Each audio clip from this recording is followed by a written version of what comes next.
en cuenta especiales en estas generalidades de los fármacos antiinfecciosos. Tener en cuenta que en el embarazo y la lactancia hay ciertos antibióticos que no vamos a poder usar, ¿verdad? O que no son tan recomendados. ¿Por qué? Porque, por ejemplo, las penicilinas, las cefalosporinas, la eritromicina, ellos, por ejemplo, no causan teratogenia, que es malformaciones en el feto, y se pueden usar con seguridad. Las tetraciclinas sí tienen acción sobre los huesos y dientes que están en formación y también provocan hepatotoxicidad. Los aminoglucósidos, por ejemplo, pueden llegar a lesionar la función auditiva del feto, ¿verdad? Sobre todo en la streptomicina se vio que se dio a las mamás que tenían tuberculosis. Entonces hay que tener en cuenta estas particularidades de los antibióticos. Saber que en el caso de lactancia pasan todos los antimicrobianos, pero en algunos pasan solamente pequeñas concentraciones. Y hay algunos que sí se van a tener que evitar, como las sulfonamidas, el ácido salicílico. ¿Por qué? Porque vamos a ver que existen personas que tienen deficiencia de la glucosa 6-fosfato y, por ejemplo, le pueden causar hemólisis. Y saber que, por ejemplo, el cloranfenicol y el metronidazol tienen riesgo de toxicidad neurológica en el bebé. Así también, por ejemplo, las tetraciclinas pueden estar queladas en el caso de que haya lactancia. Entonces, cuando hablamos de una mujer embarazada, generalmente van a ver esto al leer el espectro de los antibióticos que tienen categorías. Entonces, estos son los factores, o sea, los factores que van a determinar el grado que se puede usar el antibiótico, no ver si atraviesa o no la placenta, es la solubilidad lipídica, el grado de ionización, el peso molecular, si los antibióticos se unen o no a proteínas, si hay maduración de la placenta o no, cómo está el flujo sanguíneo. Y estas son las categorías que van de la A hasta la E. La categoría A significa que el daño al feto es poco probable, que se pueden usar con seguridad, ¿verdad? En una categoría B significa que los estudios que se han hecho en animales no demostraron riesgo fetal, pero que no hay riesgo en mujeres gestantes, porque recuérdense que los estudios para bioética son pocos los que se permiten en embarazadas, porque son 2 vidas las que están en riesgo ahí. Entonces, en el grupo B generalmente significa que se puede usar, pero cuando hay mayor beneficio que riesgo. En categoría C significa estudios que en animales ya se ve un efecto adverso en el feto, pero que no hay estudio en las mujeres. Y en caso de que el beneficio sea mucho mayor que el riesgo, se puede usar. Por ejemplo, si la paciente está en una sepsis y si no le hacemos algún tratamiento, puede significar la muerte de los dos. Una categoría D significa que existe datos de riesgo fetal humano, por lo cual el beneficio tiene que superar demasiado grande el riesgo. Y categoría E es contraindicado sin ninguna duda en usar eso, ¿sí? Entonces, categoría A significa que se puede usar sin ningún riesgo. Categoría B se usa con cuidado en determinados trimestres y tiene que tener mucho más beneficio que el riesgo. Categoría C más o menos es tenés que usar solamente si es de extrema necesidad, al igual que la D. Y E es no usar en el embarazo ni en lactancia. Entonces, acá, por ejemplo, les voy a dar esto solamente para que tengan un ejemplo ahora. Que la amoxicilina con el ácido clavulámico tiene una clasificación B. Significa usar solamente si el beneficio es mayor que el riesgo. Se usa en embarazo y también se usa en lactancia. Pero que sea categoría B significa que no hay un estudio para ver realmente qué actividad tiene, ¿verdad? Lo mismo pasa en el metronidazol, sí se puede usar en embarazos, pero no así en lactancia, porque recuérdense que es neurotóxico en el neonato. La doxiciclina, por ejemplo, es una categoría D está contraindicado en el embarazo y se puede usar en la lactancia, pero con precaución. Y los aminoglucósidos, por ejemplo, todavía no tienen clasificación por la FDA, pero está contraindicado en el embarazo. ¿Por qué? Porque interfiere en la, como dije, en la audición del feto, y en la lactancia se usa, pero con precaución. También recordemos que otro caso especial es la función renal. Recuérdense que prácticamente el 80% de los fármacos tienen una eliminación renal, sea por absorción, por filtración. Entonces, los antibióticos generalmente hay algunos que hay que ajustar de acuerdo a la función renal. Y este cuadro les puse como un ejemplo de algunos de ellos, ¿verdad? Porque son muchísimos.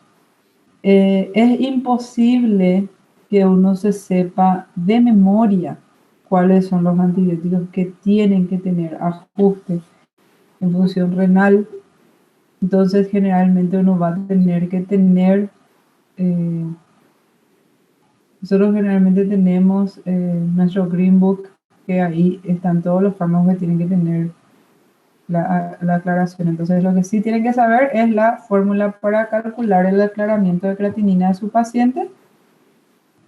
Y generalmente estos son los fármacos, por darle ejemplo, como les dije, ¿verdad?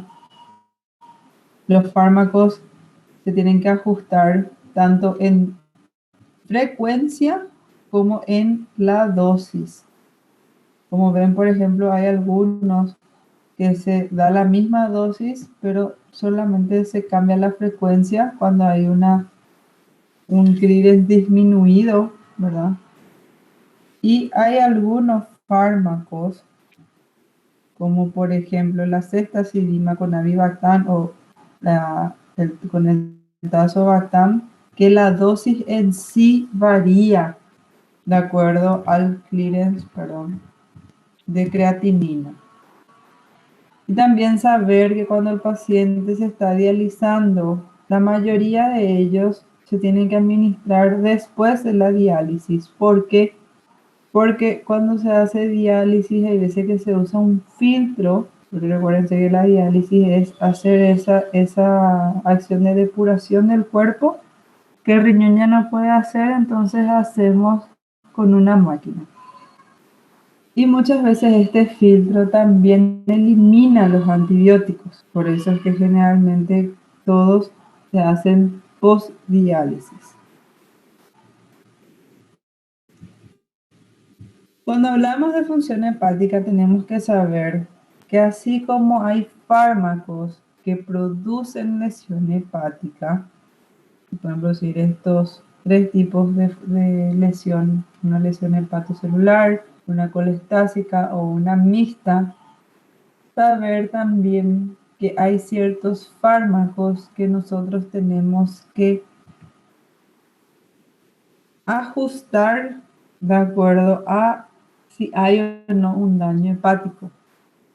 Y acá están algunos ejemplos. Y acá es un poco más complicado que en el caso renal, porque en el caso renal, cuando nosotros empecemos a dar demos los fármacos en sí, vamos a ver los que tienen eliminación renal y ya vamos a saber que eso la mayoría va a tener que tener un ajuste.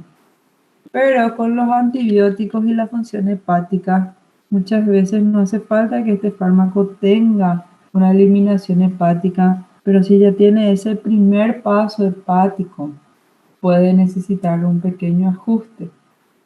¿Y por qué se tiene que hacer estos ajustes cuando hay falla en la función hepática y en la renal?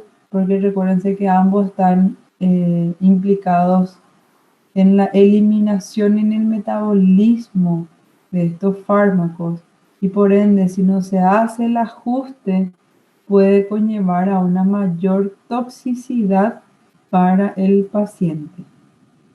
¿Entiende?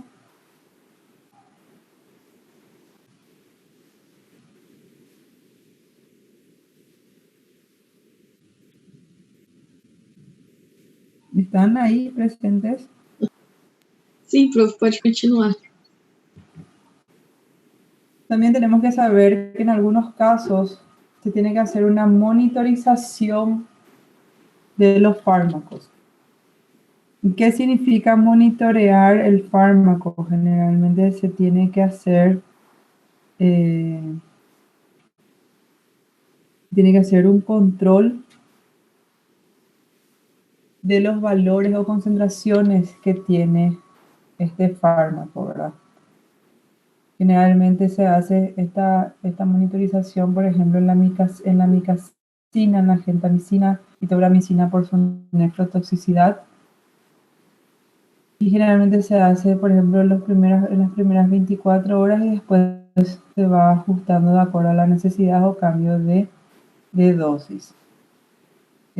También con la teicoplamina y con la vancomicina, sobre todo cuando hay tratamientos de larga duración. ¿Por qué se hace la monitorización? Se hace, por ejemplo, en aquellos antibióticos que tienen un índice terapéutico pequeño. ¿Qué significa? Que su concentración mínima inhibitoria, la concentración máxima o la concentración mínima tóxica es muy pequeña. Entonces, recuérdense que si la concentración mínima inhibitoria, que es desde donde empieza a ser efectivo este fármaco, está muy cerca de la mínima tóxica, es muy fácil llegar al lado tóxico. Entonces, por eso los antibióticos con índice terapéutico pequeños tienen que monitorizar. También en aquellos pacientes que tienen una respuesta no favorable, porque hay que ver si estamos llegando a la concentración óptima del fármaco o no, o qué es lo que está pasando. También en aquellos pacientes que tengan variables que pueden alterar el nivel de equilibrio estacionario, por ejemplo, un paciente con insuficiencia renal, en los recién nacidos, en los ancianos. Y cuando el tratamiento es prolongado, como lo mostré con la teicoplamina o con la vancomicina. ¿Por qué? Porque la toxicidad también se puede acumular en este tiempo. Entonces, ¿cómo monitorizamos? Generalmente se hace el control de valle y de pico. ¿Y qué es valle y qué es pico? El nivel valle es la concentración mínima.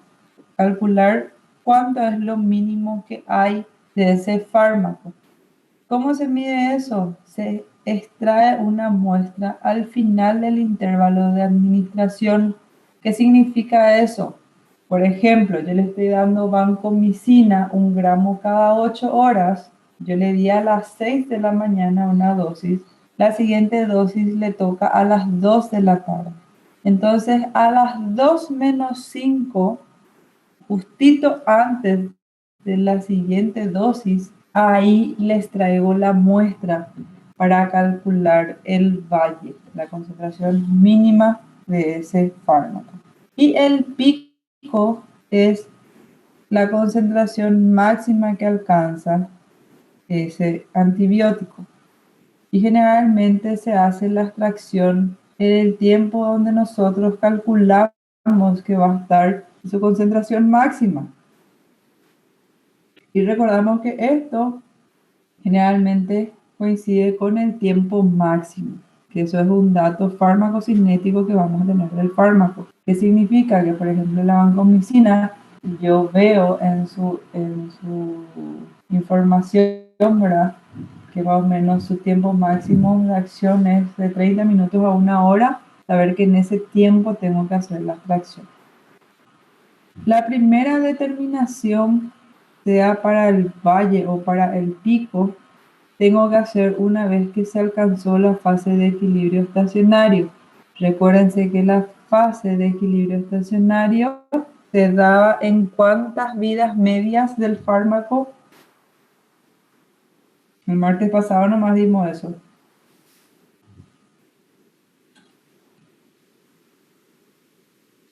Cuatro a 5, profe. Muy bien. Entonces se hace el cálculo de 4 a 5 vidas medias de ese fármaco y ahí sabemos cuándo vamos a hacer la primera determinación. Que generalmente en la mayoría de los antibióticos se alcanza entre las 18 a 24 horas post inicio.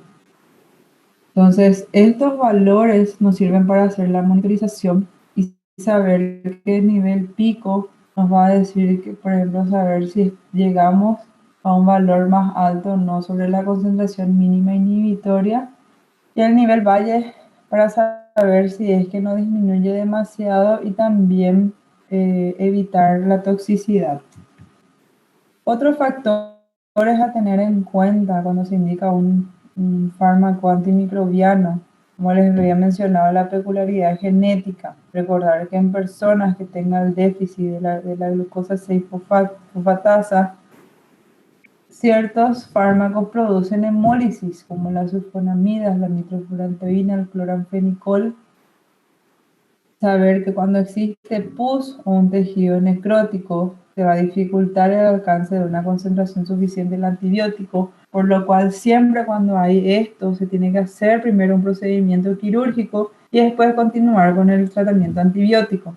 Por eso en algunos casos es ridículo hablar, por ejemplo, de internarle a un paciente con un pie diabético por 20 días, darle un antibiótico si no se le va a hacer ninguna conducta quirúrgica si tiene, por ejemplo, un tejido necrótico, porque el antibiótico nunca va a alcanzar su concentración suficiente en esa zona. Saber si hay algún proceso obstructivo o no, como una litiasis renal o biliar. ¿Por qué? Porque sabemos que estos procesos favorecen éstasis y que la bacteria siga creciendo. También dificulta la llegada del antibiótico al sitio de infección. La presencia de ciertos cuerpos extraños, como el material de sutura, alguna prótesis, algunos catéteres y sondas, por ejemplo, en un paciente internado, si está con una infección de vías urinarias, además de iniciar el antibiótico, hay que cambiar esa sonda, hay que quitar esa sonda si, por ejemplo, ya tiene varios días. Si, por ejemplo, hay una prótesis y justamente hay una infección a nivel de cadera, por ejemplo, muchas veces esa prótesis también se va a tener que cambiar. Y también saber que la presencia de microorganismos anaerobios reduce la actividad de algunos antibióticos, como por ejemplo los aminoglucósidos. Y recordarle acá, ¿verdad?, que existen causas por lo que puede fracasar un tratamiento antimicrobiano. Entre eso están por culpa del medicamento, del patógeno, del huésped o de la prueba de susceptibilidad. Pero el medicamento puede ser por un medicamento inadecuado, porque no hay una buena absorción, una penetración insuficiente o una excreción o inactivación acelerada del metabolismo, la dosis no es adecuada o la vía de administración no sea adecuada. En el caso del patógeno, si hay una superinfección, o sea, si hay más de un microorganismo, si hay una resistencia, o sea, una infección mixta generalmente, y solo se trató uno de los gérmenes. En el huésped, por ejemplo, si el paciente tiene una leucopenia, porque recuérdense que una parte, como les dije, por ejemplo, sobre los bacteriostáticos, una parte hace el fármaco y luego tiene que actuar el cuerpo. Si hay una pus que no se drenó o si hay retención de un cuerpo extraño infectado, como recién les mencioné. Y por prueba de susceptibilidad, si el informe de tu antibiograma, por ejemplo, fue errado, también te puede hacer fracasar el tratamiento. Y para asegurar algunos tratamientos, es por lo que se hace esto, se asocian los antibióticos. Y recordar que para hacer la asociación hay que buscar que los fármacos no sean antagonistas, es decir, que no se choquen al hacer la acción y en vez de sumar, que ellos se inhiban entre sí. La combinación de un antimicrobiano va a necesitar de vuelta que la evaluación clínica sea buena, porque así como tiene ventaja hacer la asociación, también implica riesgos. Significa mayor costo para el paciente, significa aumento de la resistencia si es que no se asocia bien, puede aumentar las superinfecciones y puede aumentar las reacciones adversas también. Como les dije, puede aparecer antagonismo. O sea, en vez de que vos sumes al asociar, vos elimines la acción de ambos antibióticos. Entonces, recordar estos términos para hacer la asociación de sinergia, por ejemplo. Significa que cuando la acción bacteriana, sea bactericida o bacteriostática, de dos antibióticos, es mayor al asociar que de un antibiótico solo. Las combinaciones sinérgicas que se suman su acción generalmente son de aquellos fármacos que actúan a diferente nivel, como por ejemplo las penicilinas y los aminoglucósidos. Recuerden que uno actúa sobre la pared celular y el otro actúa sobre la inhibición de la producción de proteínas. La adición significa que cuando uno combina los medicamentos, el efecto generalmente es igual a cada uno, ¿verdad? De forma individual, pero como dice, es aditivo, o sea, le agrega un poco más. Entonces, se puede, por ejemplo, a veces combinar dos de la misma familia. Competencia significa cuando vos usás dos antibióticos, pero uno de ellos se vuelve más eficaz después de la asociación del otro. Uno, por ejemplo, es la penicilina con el cloranfenicol. El cloranfenicol le hace más eficaz a la penicilina. Y antagonismo es el fenómeno cuando un efecto de la droga es contrarrestada por el otro. Por ejemplo, un bactericida de la pared celular, como la penicilina, asociamos con un bacteriostático, como la tetraciclina, ¿verdad?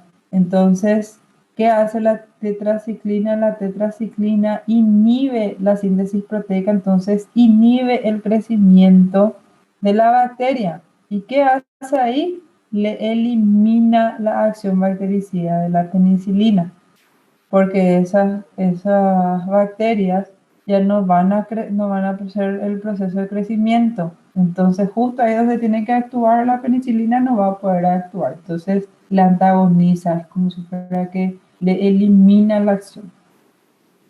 Y también hay la acción de indiferencia, que cuando uno combina el antibiótico, tiene la misma efectividad y la misma potencia que cuando se emplea un antibiótico solo.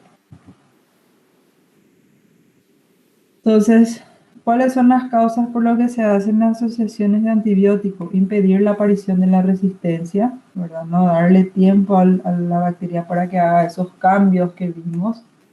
También en algunos casos se usa como terapéutica inicial, sobre todo en los pacientes que tienen una inmunodepresión, por ejemplo, un paciente que está post-trasplante o en un paciente que está con un cáncer y quimioterapia, en algunas infecciones graves, shock séptico, y también para ampliar el espectro de cobertura. En algunas infecciones mixtas, por decir, por ejemplo, puede venir un paciente que sufrió un accidente y tiene tanto una contusión pulmonar como tiene un traumatismo abierto de pierna. Generalmente se tiene que hacer una asociación de antibióticos porque son sitios diferentes con gérmenes diferentes lo que hay que cubrir. Y para producir sinergias. Y acá van unos ejemplos de sinergia, ¿verdad? Por ejemplo, en infecciones por enterococos, la penicilina facilita que los aminoglucósidos penetren en la bacteria. Si es por Streptococcus viridans, hay una sinergia entre la penicilina G y la streptomicina o la gentamicina. En la Staphylococcus aureus, la rifampicina con la banco. En la pseudomonas, los aminoglucósidos con la ticarcilina. Y en la Klebsiella, las cefalosporinas con aminoglucósidos. Antagonismos, que era inactivación de los antibióticos por otros fármacos. Acá hay, por ejemplo, como pueden ver, la mayoría son la asociación de bactericida con bacteriostático lo que producen mucho este antagonismo, porque como les dije, los bacteriostáticos pues impiden el crecimiento y la mayoría de los bactericidas actúan en ese momento del crecimiento de la bacteria. Entonces, ¿verdad? Tratar de no asociar la penicilina con el cloranfenicol o con algún macrólido y así sucesivamente. Esto yo les di nomás para que tengan también un ejemplo de cómo algunos fármacos no se tienen que asociar en este caso.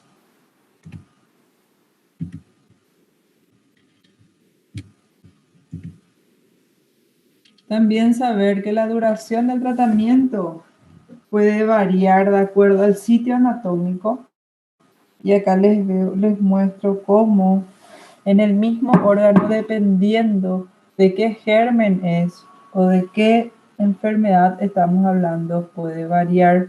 En las articulaciones, por ejemplo, si vamos por una artritis séptica, generalmente dura 21 días, mientras si es gonocócica solamente 7. El corazón suele tener sí o sí tratamientos prolongados que van desde 14 incluso hasta 42 días, dependiendo del germen. En la faringe normalmente tiene que ir de 10 a 14 días y así sucesivamente. El hueso es otro caso que les voy a mencionar un ratito rápido, que el hueso no tiene mucha vascularización y su difusión tampoco es mucha. Entonces, en este caso, generalmente los tratamientos son muy prolongados en la mayoría de las veces y en muchos de los casos se tiene que optar por algún procedimiento quirúrgico.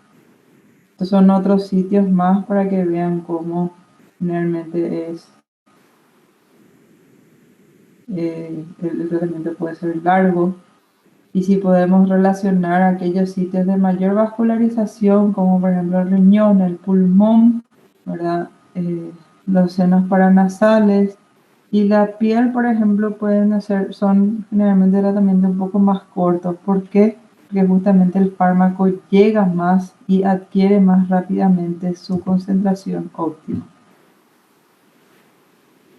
Y antes de terminar, quiero que sepan también que tenemos que entender lo que son profilaxis con antibióticos. Hacer una profilaxis significa hacer una cobertura con un antibiótico antes de que haya una infección. Generalmente esto se hace para evitar la adquisición de patógenos externos o evitar, por ejemplo, el acceso de gérmenes a zonas estériles del cuerpo, como por ejemplo una infección de vías urinarias, de gérmenes que están en el tracto digestivo cuando se va a hacer alguna cirugía, para evitar o disminuir la gravedad de algunos procesos agudos, por ejemplo en un paciente EPOC. Nosotros queremos evitar una neumonía, entonces se hace alguna profilaxis. Disminuir la aparición de infecciones en pacientes en alto riesgo, por ejemplo en un paciente con VIH o con inmunosupresión. Impedir recaídas en infecciones graves, sobre todo en aquellos que ya hicieron tratamiento largo, como en endocarditis. Y prevenir infecciones en algunas intervenciones quirúrgicas. ¿En qué casos se demostró que la profilaxis son eficaces? Porque muchas veces uno quiere hacer, sobre todo en las profilaxis prequirúrgicas, es donde más se quiere dar antibiótico para evitar la infección después de la cirugía. Pero generalmente ahí es un poco discutido. Yo le voy a dar en algunos casos qué recomendaciones dar, ¿verdad? Pero donde se demostró que sí es bueno hacer la profilaxis y que ya existen protocolos cuando hay lesiones cardíacas susceptibles de producir una endocarditis infecciosa. Por ejemplo, si se interna un paciente por una intoxicación, es un paciente que nosotros sabemos que tiene una drogadicción, por ejemplo, por vía endovenosa, en ese paciente sí, por más que no tenga fiebre, no tenga datos, se tiene que empezar una profilaxis porque tiene mayor riesgo de hacer una endocarditis. Por ejemplo, en infecciones recurrentes por Staphylococcus aureus, personas que tienen a repetición infección en la piel o, por ejemplo, impétigo, contactos de pacientes con enfermedades meningocócicas, ¿verdad? En ese caso, te van a ver médicos que están en la UTI y si hay un diagnóstico de una enfermedad meningocócica, se toma el antibiótico al confirmar ya el germen. O sea, toman los médicos tratantes que tuvieron contacto con ese paciente. En una cistitis recurrente por Escherichia coli, en un paciente con cirugía ocular o cardíaca, vascular, neurológica y ortopédica, en la cirugía colorectal, porque recuérdense que es una cirugía contaminada, en una cirugía sucia, por ejemplo, en un paciente que tuvo ruptura de vísceras o heridas traumáticas, también se tiene que iniciar antibiótico antes de que haya signos de infección. En los trasplantes, en las neutropenias y otros procesos hematológicos malignos. ¿Cuándo indicar en una profilaxis quirúrgica? O sea, antes de que el paciente entre a cirugía. Si hay un riesgo importante de contaminación o infección postoperatoria, como le dije, por ejemplo, una cirugía colorectal es una cirugía contaminada por el sitio. En algunas cirugías limpias, salvo excepciones antes mencionadas, no está justificada la profilaxis. O sea, si por ejemplo, en algunos casos, dependiendo del protocolo, hay veces que en la cesárea se indica y en algunos casos no se indica. Eso depende mucho de la seguridad del paciente, del cirujano en la asepsia del lugar. Se elegirá también el antibiótico teniendo en cuenta los gérmenes de la zona que se va a operar y de la mayor probabilidad en el lugar también. Es fundamental que en el momento de la intervención el antibiótico tiene que estar en su concentración eficaz. El médico tiene que saber que ese antibiótico se tiene que iniciar un día antes de la cirugía o unas horas antes de la cirugía para que la concentración ya esté óptimo en el momento de entrar a cirugía. ¿Por qué? Porque el objetivo de la profilaxis lo que uno quiere hacer es proteger durante la intervención y que en el postoperatorio inmediato ese paciente no haga una infección. Entonces, la administración del antibiótico se tiene que dar lo más breve posible, ¿verdad? Más inmediato al comienzo, pero también se tiene que reforzar la dosis. Les voy a dar un ejemplo. Como dije, si uno va a hacer una cesárea y sabe que esa cesárea es en un lugar limpio, no es una cesárea de urgencia, es una programada, puede no usar un antibiótico. Ahora, si por ejemplo es una cesárea de urgencia, que uno sabe que por ejemplo puede hacer un sangrado uterino y llegar a requerir una histerectomía, que es retirar el útero, y que esa cirugía se puede prolongar más tiempo con mayor riesgo de una infección, entonces diferente es. En uno se puede hacer, en el otro se debe hacer una profilaxis. No deben utilizarse también los antibióticos más potentes de entrada. Se tienen que usar los primeros recomendados para después también dar lugar a ir escalando si es que surge una infección. Y es importante tener un protocolo para las profilaxis. ¿Qué significa? Saber cuánto se tiene que dar, en qué horario, cuántas horas antes, por cuántos días. Así va a disminuir el gasto, se evita la resistencia y también se incrementa la eficacia de los antibióticos. Y saber que existen nuevas estrategias, por esto de la resistencia, siempre se están buscando conseguir nuevos agentes antimicrobianos. Están buscando siempre descubrir nuevos medicamentos antiinfecciosos y lastimosamente en los últimos años todavía no se han descubierto ninguna clase nueva.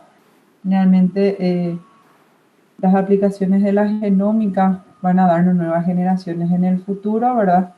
Lo que se está buscando es modificar algunos fármacos que ya tenemos, inhibiendo los factores de virulencia, buscando inhibir las toxinas que producen, por ejemplo, como la inhibición de la toxina botulínica. También se están haciendo estudios en fagoterapia, es decir, generar células que puedan fagocitar a ciertos microorganismos. Y también les tengo que mencionar que se están haciendo algunos estudios con vacunas, ¿verdad? Así como las vacunas se van para los casos virales, se están buscando vacunas que puedan prevenir ya otros tipos de infecciones para ir eliminando. ¿Por qué pasa esto? Porque en serio, con el uso indiscriminado de los antibióticos se fue generando mayor resistencia. Es por eso que, por ejemplo, acá en Paraguay, desde hace 3 años, ya se implementó la vigilancia y protocolos de uso de antibióticos. ¿Qué significa?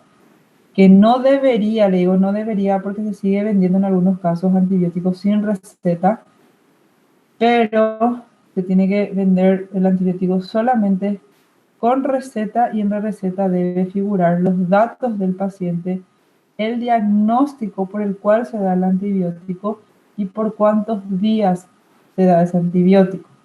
Y les cuento, porque esto es una ley que está vigente, que esas recetas deben tener una duración de no más de 7 días. Significa que si yo tengo la receta con fecha de hoy, Me sirve hasta dentro de 7 días. Después la farmacia ya no tiene que aceptar, ya no puede vender ese antibiótico. Saber que no existe una regla única ni fórmula máxima para usar un antimicrobiano. O sea, no existe un antimicrobiano ideal. No hay ninguno que no tenga peligro, pero generalmente el conocimiento que ustedes van a tener de la clínica y con la farmacología le va a permitir elegir un adecuado. Cuando ustedes van a seleccionar un antibiótico, tienen que conocer y tener en cuenta tanto las características de qué germen hay en el sitio de infección y los datos que tengan de ese paciente, ¿sí? Es imprescindible hoy en día que hagan cultivo las veces que puedan, porque es un arma muy valiosa tanto para ustedes como para evitar la resistencia. Siempre que puedan, un solo antibiótico.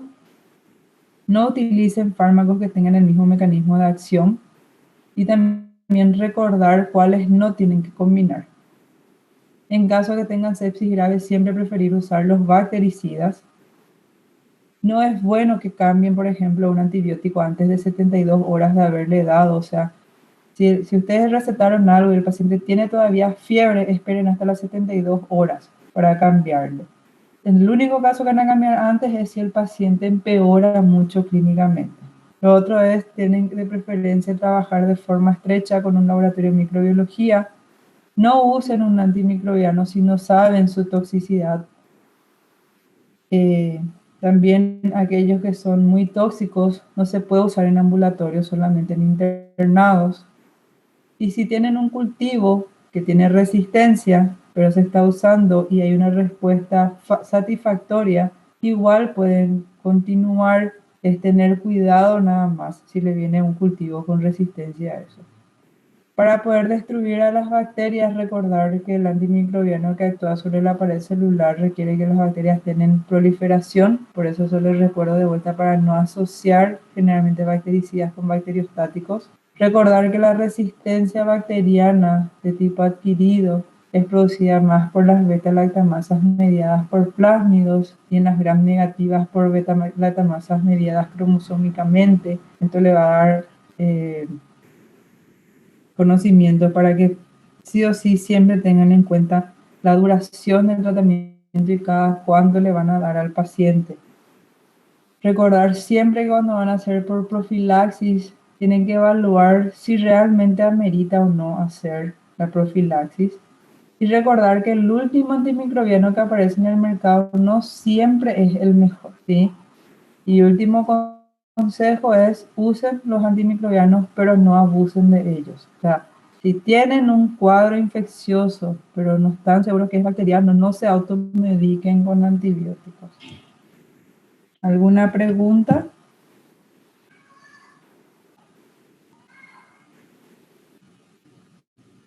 No, no, profe. No, profe.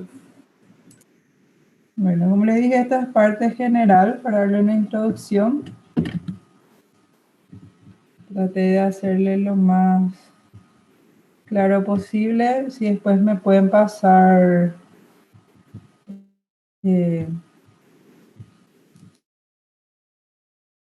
algún correo para acercarles las diapositivas.